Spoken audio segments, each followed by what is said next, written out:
You guys are a reggae rock band. Mm-hmm. How do you come about to put two and two together and make something like that? I think it's never forced. It's just something it's music that I've enjoyed all my life, and I just kind of I don't know. I like the grooves, and I like the punk rock, and just the kind of in your face, and just I try to make it edgy.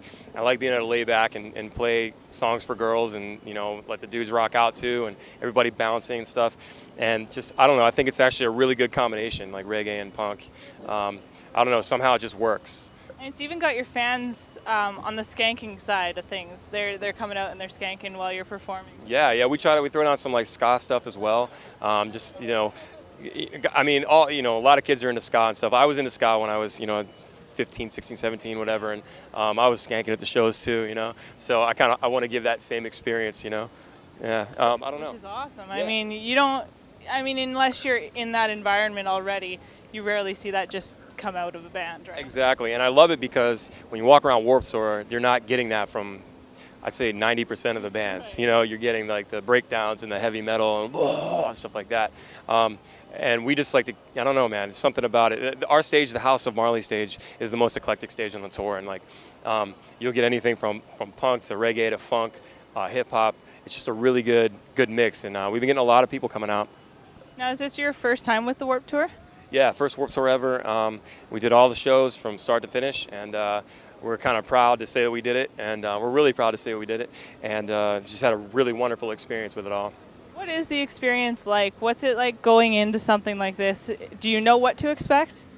We had heard it was like the most brutal, craziest, hardest tour to do ever, and they weren't lying. It's definitely really hard. But we asked all of our friends' bands and stuff that had done it before, and our management, they have bands on the tour as well, to try to get as many tips that we could, as much insight. And I think we were pretty well informed, and we just came in really strong, and we made big signs, colorful signs to let people know when we're playing, and because we knew that a lot of the kids here weren't going to know who we were. So the object was to get as many of those new people to come to the stage as possible every day. And we're turning, a ton of people onto it. They're walking away with CDs every day, people that had never heard of us before. It's hot as shit. It's, bring sunblock. It is everything they said it would be. But we've had an amazing time with it. And does it get to a certain point in the tour? I mean, today would be the perfect example where you're like, okay, I'm glad this is it. We're finished after this one. Yeah, it's weird. It's bittersweet because like any tour is like, man, it's ending. Oh, it sucks. Like, oh man, I'm gonna miss everybody. But at the same time, you're just like, all right, sweet, that one's done. And but we're gonna be off for a couple weeks, and then we get on to the next one. And what is next for you guys? We're gonna do a couple shows at home in Baltimore. We gotta drive 3,000 miles back home, and then we play a couple shows at home, and then back to California a couple weeks later, and then we're gonna hit the country with a band called Tribal Seeds from California, a reggae band, and it's the night and day tour, and it's going to be it's their show. We're going to come in there right before them and rock it out, and then everybody's going to lay back and listen to them. It's going to be good. I'm excited for it. Now I have to ask, how did the whole Rock Band video game thing come together for you? You have 2 downloadable songs on there, right? We do, yeah. I think it's Paper Dolls and Cali Girl. Obviously that was a huge game a couple years ago. Tons of people were getting in. We'd played at parties and stuff. And I'd heard that they were opening it up to indie bands. So I just contacted a couple different companies, and Rock Gamer Studios got back to me. And they were like, we would love to have some reggae rock stuff on this. Absolutely. So we sent them the stems and everything that they needed. And it took a good 4 months or something for the turnaround. But then, there it is. You can download them. It was pretty awesome. And then they want us to put some more on. We just haven't done it yet. So you went through the whole process basically on your own? Yeah, we went in through the back door. We didn't have anybody, doing all the stuff for us. Everything we've done, up until about a year ago, we've done on our own. It's just like, but now we have some really good management, and they're taking care of a lot of things for us, and that's really nice. I'm kind of relieved, but the work doesn't stop there. We're always still work as hard as possible. And knowing how much work goes into it before you even get to where you are today, how long have you guys been working collectively as a band? This summer is our 17th summer as a band. We started when we were like 12 and 13, 14 years old, and we just kept going. And finally, I mean, we were putting out records since 2000, but we decided, okay, in 2006, like, are we doing this? Are we gonna do this forever or what? You know? So we decided to get a van and trailer, finally hit the road, and that's when everything just really took off. And 6 years later, here we are on the Warped Tour, and we just did the 311 Caribbean cruise, and I mean, so many good things going on. You know, our record Daydreams is on Law Records, which is owned by the guys in Pepper, and just been killing it, you know, this whole time. And has it been the original members from day one? No, my brother and I, he's the drummer, and we started the band together in '95, and then it's been this lineup since 2003. But we all knew each other from school and everything, so we just kind of, and everybody's into music, so it was kind of easy to find players. And 2003, we pulled all these guys together, and we've just been going at it ever since, you know.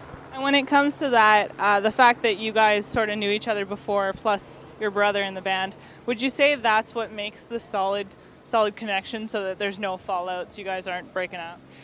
You know, it's every band, you know, people are people, you know, and we all have kind of strong personalities when it comes to how we want things done. And I was always the one in the beginning that was like, we're doing this, we're doing this, we're doing this, and then once we kind of made it more of a business, which, you know, kind of sucks, but you have to if you want to live, you know.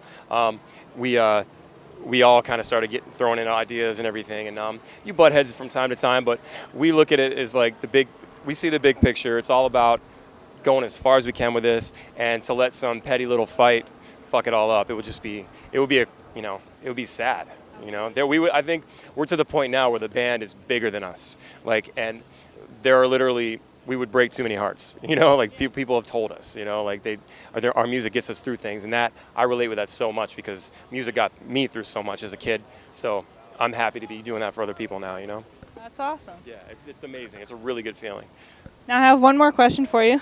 I'm happy to see you're not wearing flip-flops. Oh, God, yeah. I can't. I'd tear my feet up. I love wearing flip-flops, but not today. Just not when you're performing? No, I don't like to wear flip-flops when I perform. I move around too much. They'd fly off. I'd lose them, you know. Now, stub my toe or something. I did see you sort of flail your leg in the air, so it would probably come off and hit someone in the head. Like, hit somebody in the face, you know, whatever. Can you tell me, is there a certain pair of socks that you like to wear when you're performing? This summer I've been wearing my Vans ankle socks, the black ones. They hooked us up. They hooked us up right there. See, if you can see that. I know I don't want to fall into the bushes. They hooked us up this year. Pretty awesome. So I've been rocking these a lot, and then I have some cool some white ones that I just pull up, or some black ones I pull up. You know, I like to mix it up.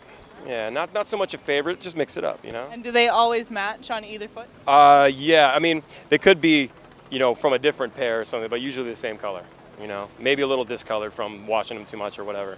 Yeah. And is that your everyday sort of happenings? Pretty much, yeah. We wake up here in whatever city we're in, and it's like, okay, I guess I gotta get dressed and run out and throw some posters up when we find out our set time. Put posters up, write it on the sign, walk around the sign, play the show, sign some stuff, you know, hopefully sell some shit, you know. I hope you do. Yeah. You guys were awesome. Thank you, I appreciate it. Thank you so much for taking the time to speak with me. Thank you for wanting to talk to me. Anytime.